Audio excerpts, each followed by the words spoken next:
Trigonometric ratio triangle के तीनों angle को डिफाइन करने पे अगर हमारे पास राइट एंगल ट्रायंगल है तो हाइपोटेन्यूज परपेंडिकुलर और बेस के रिलेशन से जो बेसिक रिलेशन हमारे पास आता है उसी में कुछ ट्रिग्नोमेट्री के रिलेशन हमारे पास आएंगे या रेशियो आएंगे, उसको देखना है। मान लिया ये एंगल हमारे पास थीटा है या ए मान लेते हैं, इस वर्टेक्स को ए, इसको बी, इसको सी मानते हैं, तो हमारे पास ये चीज क्या कहलाएगी, परपेंडिकुलर कहलाएगा।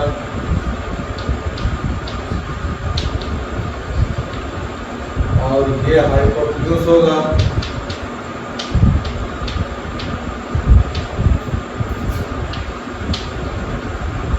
और ये हो जाएगा हमारे पास बेस। तो जो है टी रेशियो या ट्रिग्नोमेट्रिकल रेशियो में अगर हम लोग एंट्री मारेंगे तो सबसे पहले हमारे पास होता है SINE, जिसे हम लोग पढ़ेंगे साइन। फिर दूसरा हमारे पास आता है COSINE, जिसे हम लोग पढ़ेंगे COS। फिर तीसरा हमारे पास आता है TANGENT, टेंजेंट, जिसे हम फिर पढ़ेंगे टैन के पास। अब इसी का रिवर्स होता है, तो साइन का जो रिवर्स होगा उसे हम लोग कोसेक पढ़ते हैं। इसका जो रिवर्स होगा उसे हम लोग सेक पढ़ेंगे। इसका जो रिवर्स होगा उसे हम लोग काट पढ़ेंगे। ठीक, साइन का कोसेक, सेक और काट, इनका भी कुल नाम होता है, तो कुल नाम भी लेक्चर में नहीं आना है, बस ये तीन बेसिक जानना है। फिर अब इनको इस ट्रायंगल से रिलेट करके देखते हैं। तो हमारे पास साइन ए इक्वल टू हो जाएगा BC अपान AC, जिसे हम लोग कहते हैं परपेंडिकुलर अपान हाइपोटेन्यूज। तो साइन ए की जो वैल्यू आएगी वो क्या हो जाएगी, BC अपान AC इस ट्रायंगल में। इसी तरह से दूसरा देखेंगे तो कास में हमारे पास बेस अपान हाइपोटेन्यूज हो जाएगा। तो बेस हमारे पास डायग्राम से क्या हो जाएगा, AB अपान हाइपोटेन्यूज AC हो जाएगा। ये दूसरा फार्मूला हो गया। इसी तरह से तीसरा फार्मूला जब बनाएंगे तो tan A का मतलब हो जाएगा परपेंडिकुलर अपान बेस। तो परपेंडिकुलर हमारे पास BC है और बेस कितना है, AB है।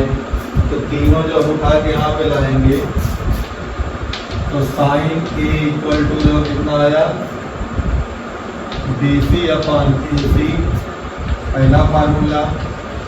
दूसरा फार्मूला हमारे पास cos A equal to AB upon AC। तीसरा formula tan A equal to कितना हो जाएगा, BC अपान AB। चौथा हम लोग उलट दें साइन का कोसेक A, तो cosec A equal to AC hypotenuse upon perpendicular. पांचवा हमारे पास इसी का रिवर्स हो जाएगा, sec A equal to hypotenuse upon base.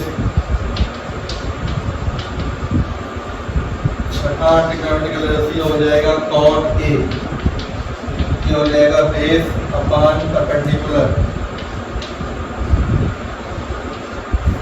इस तरह से हमारे पास 6 ट्रिग्नोमेट्रिकल रेशियो जो होते हैं किसी राइट एंगल ट्रायंगल के एक्यूट एंगल के रिस्पेक्ट में निकाले जाते हैं। अब अगर कोई sine C, sine cos C, tan C या इन्हीं के रेसिप्रोकल निकालेगा तो निकलेगा, लेकिन इसका हम लोग नहीं निकालते।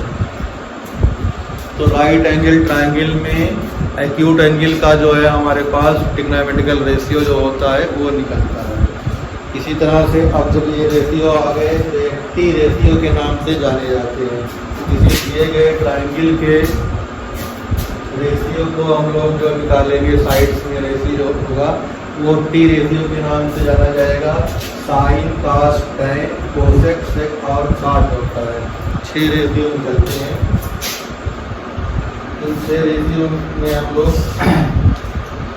परपेंडिकुलर और बेस को रिवर्स कर सकते हैं, लेकिन हाइपोटेन्यूज हमेशा सेम होता है। तो ये ट्रिग्नोमेट्रिकल रेशियो हो गया, और इस रेशियो को जो है इस हिसाब से हमने दिखा दिया। अब आपस में इनके क्या क्या रिलेशन है ये देखते हैं। तो आपस में जो रिलेशन होंगे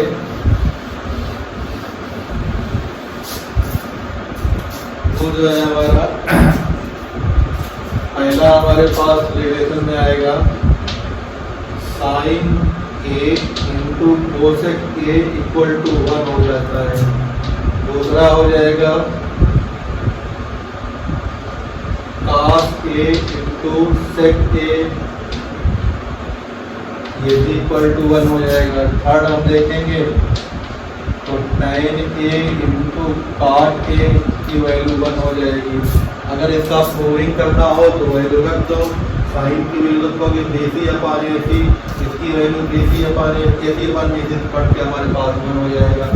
इसी फार्मूले को फर्दर जो एक्सटेंड करेंगे तो हम लोग कंक्लूजन ये निकालेंगे। तो cosec A equal to 1 upon sine A,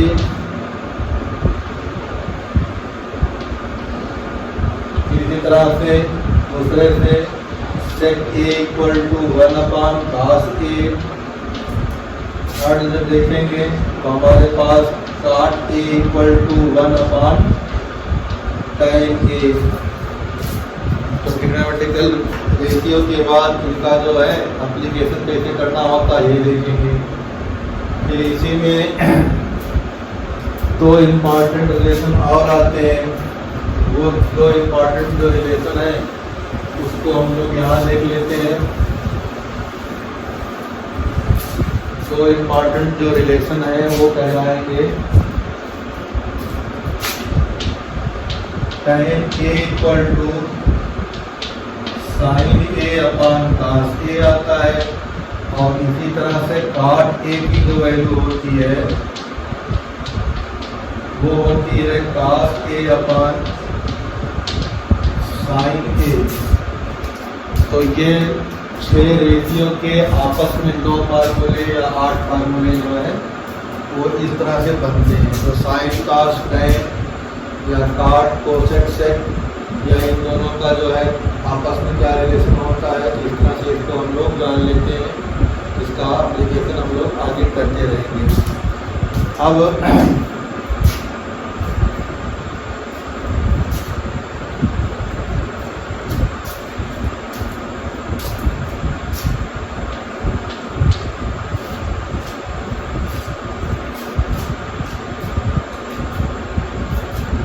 इसी को हम लोग किसी ग्रीक लेटर या लैटिन लेटर में जो है एंगल को रिप्रेजेंट करते हैं, जैसे थीटा, बीटा या अल्फा, तो वो ए के प्लेस पे रिप्लेस हो जाएगा। तो अब जनरल फॉर्म में हम सारे फार्मूले लिख दे रहे हैं।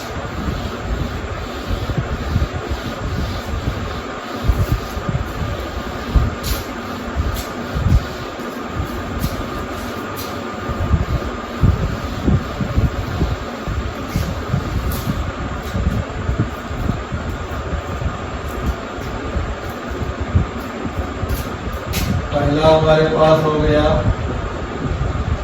Cosec theta equal to 1 upon sine theta. दूसरा हो गया sec theta equal to 1 upon cos theta. तीसरा हो गया cot theta equal to 1 upon tan theta. चौथा हमारे पास हो गया tan theta equal to sine theta upon cos theta.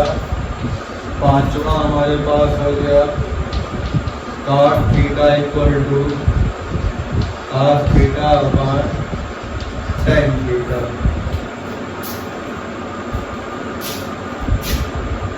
Trigonometrical ratio के बाद हमारे पास आता है ट्रिग्नोमेट्रिकल आइडेंटिटी। आइडेंटिटी में हम लोग देखते हैं, पहली आइडेंटिटी होती है sine square theta plus cos square theta equal to 1। ये आइडेंटिटी नंबर 1 हो जाएगी। ट्रिग्नोमेट्रिकल रेशियो इधर हो गया और ये आइडेंटिटी हो गई।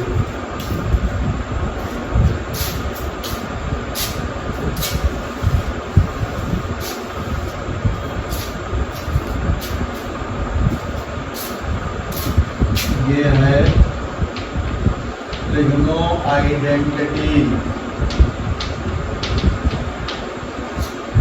Trigonometrical identity. ये बहुत इधर लिखा हमने sine square theta plus cos square theta equal to 1। यहाँ पे हो जाएगा sec square theta minus tan square theta equal to 1। Third हो जाएगा cosec square theta minus cot square theta equal to 1। ये 3 आइडेंटिटी इधर हो जाएगी और इसी से जो है हम लोग चौथी आइडेंटिटी निकालेंगे cos theta equal to √1 minus sine square theta. इसी को एक्सपेंड कर दो, sine theta equal to √1 minus cos square theta. पांचवी आइडेंटिटी हो जाएगी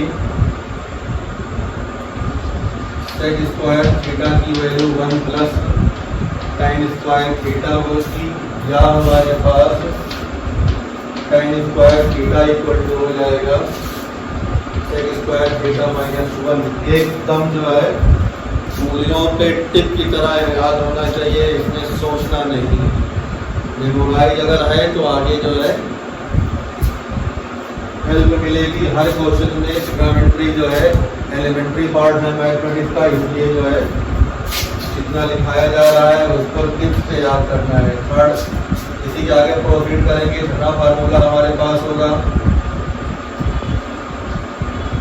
cosec square theta equal to 1 plus cot square theta.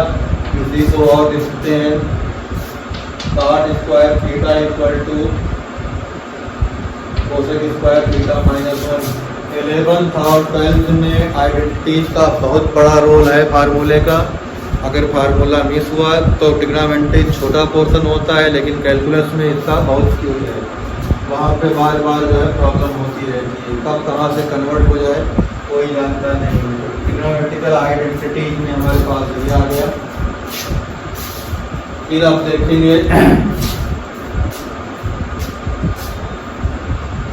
किसी ट्रायंगल के तीनों एंगल का सम अगर 180 होता है,